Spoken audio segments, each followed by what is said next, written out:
bwe bati abakulu municipali y'e Kamuli bwe balabise nga bagobagana n'embuzi ezibadde zibasibyeko akanyaga olw'okutaayayiza mu kibuga. Olw'okuba embuzi zino zibadde nnyingi kye bakoze kwe kuleeta kabangali era bakira buli ekwatibwa ekiwejjowejjo ku mmotoka. Kyokka nazo zibadde ng'ezaategedde wakati mu kuzifubutula zibadde zikaaba okufa kyokka nga n'okuzissa ku mmotoka kanywelagano kennyini.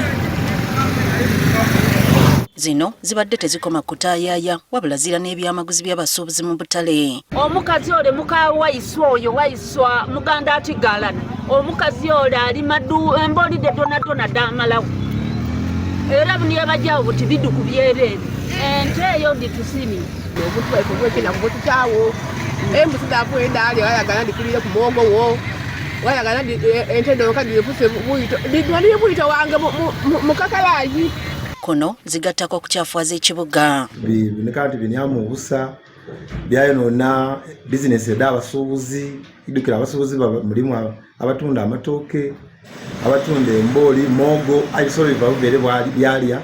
Tawuni Kiraka wa Kamuli agamye kino kituuza era buli kisolo ekinaakwatibwa nannyini kyo wakutanzibwa wakati w'emitwalo 5 ne 15 oba okutwalibwa mu lufula. Is against the law under the Animal Stealing Act and we impound them. Once we impound them, they have either pay heavy fines or for those who don't turn up, we auction them.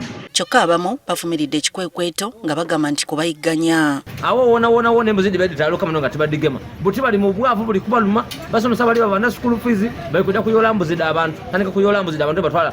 Bene bisolo ebyo kiri nti balina ebyalo ebibava basobola okugema ebisolo ebibajja babyayira mu byalo. Aye ngazo kusaidia yange kwa anti municipal council ekoze bulungi. Bannannyini embuzi zino bakubiriziddwa okwettanira enkola ya urban farming obutakalubiriza balala. Practice is zero grazing or there's a urban management of animals, but this thing of leaving animals roam around is not good.